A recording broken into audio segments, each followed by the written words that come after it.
Welcome back, folks. I'm not going to blabber on. This is part 3 of Vapor Trail's interview conducted by Jeff Woods, and the interview is with Alex Lifeson and Geddy Lee of Rush. Don't forget to like and subscribe. A guy doesn't lose his job just because he's been on the DL, you know.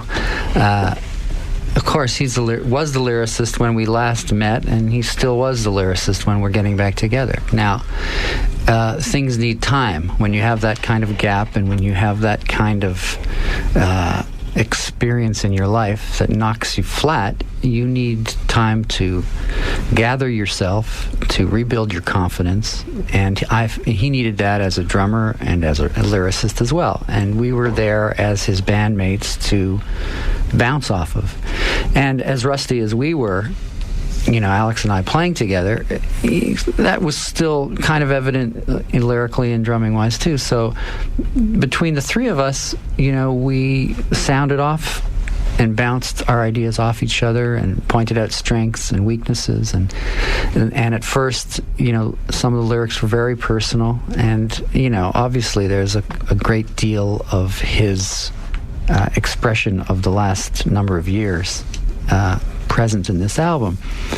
And for me to be able to sing them properly and to sing them in a way that other people could appreciate these sentiments, I felt quite strongly that they had to be as universal as possible. So that was my take on it, was, you know, anything goes, and I'm happy to express how you felt about this, but let's work together and try to make them a bit more accessible to anyone, and so that someone else who maybe has gone through something like this can relate it to themselves as well. And you know, Neil is such a professional to work with. I mean, you have no idea. I mean, you can talk about any part of any lyric and he doesn't take it personally, you know. And he's probably more professional than we are about our music, but it worked out, and at times it was difficult, but at times it was glorious too. I mean, some songs like One Little Victory, and a lot of this record is as it was recorded at the moment. A lot of parts, some songs of Peaceable Kingdom, for example, most of Peaceable Kingdom was from that jam. So what you're hearing is a song that was structured from these momentary explosions of spirit. And it's interesting because those were the one takes. They were in a jam. They were played once, and that's it. You know, and then they were assembled. There's something that's very cool about that. That's why we'll never be able to figure out how to play them live. That's the other problem we're facing right now. So I hope you like the old stuff. Jeez, I only played that once in my life, and now it's a song that I got to learn. I'm really excited about that idea, about it being so instinctive and spontaneous. Spontaneous? What the hell does that mean? That's so stinky. What language are you speaking now? Hey, whatever, right? Believe me, he's a smart guy. He just can't speak sometimes. Yeah, sometimes the big words that start with S screw me up. Like screw, for instance. A tour, since you talked about playing these things live and learning them to get there, the tours never let the fans down in terms of sound, in terms of performance and staging and set list. Tell us about your plans at this point for the upcoming tour in terms of some of those criteria. Staging, for instance. Well, we're hoping we can let our fans down finally. Why be so hard? And really design a tour that sucks. Yeah, I don't know. We're just planning stuff now, you know. We're sifting through reams of material, trying to figure out how to put a show together that is different from the last show we brought along, and different not only in the way that we're playing new material, but you know, I think there's some songs we want to retire that we've played enough, and some songs that we haven't played in quite some time, or perhaps have never played live, that we want to bring into the show. So I think we're going to make it kind of a fresh approach from a song selection point of view, and we've got some production ideas that we're fleshing out right now that should be fun. Any little hints? Come on. No hints, sorry. Does that mean we don't know, or we're just not telling you? Both. We don't know really, so we can't tell you. Stay tuned. There's more Rush. Rush, Vapor Trails, the association with HMV. 3 CDs for $33. umusic.ca. Music, news, Johnny Lee, never a dull moment. Isle of Mud and their debut CD, Come Clean. Are at McPhee Pontiac.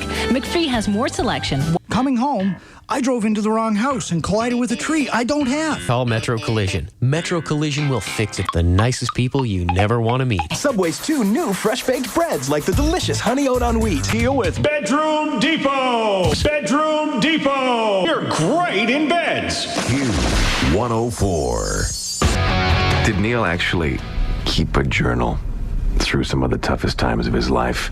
Or were most of these words, to the best of your knowledge, written once he decided, yeah, let's do this, let's get back together and make a record? He's a writer. He writes all his feelings down, I think. And he spent a couple of years wandering, as the song Ghost Rider suggests. That's very autobiographical, that song. As in a way so many of the songs are. But that song, more than any, kind of puts you in mind of what was going on with him. And he was traveling, and he was trying to find a reason to be excited about living again. And, you know, all the while, he's being dogged by memory and, in a sense, the ghosts that chase him. Getty, I love your quote of, I think, about a year ago. You suggested that Rush in the early days was very naive, and in more recent days, blindly impractical. I said that? What about making this new record would perhaps fall into either of those categories?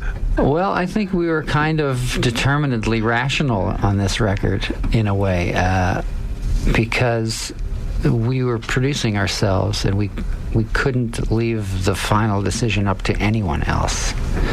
And so, at the end of the day, we were the ones that needed to say, is this good enough or is this not good enough? And that requires you to be somewhat outside yourself and, you know, practical about it.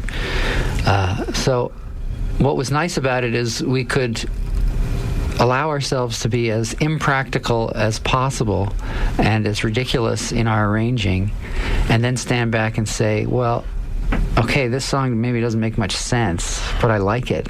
Is it okay? And we would just go, yeah, it's okay.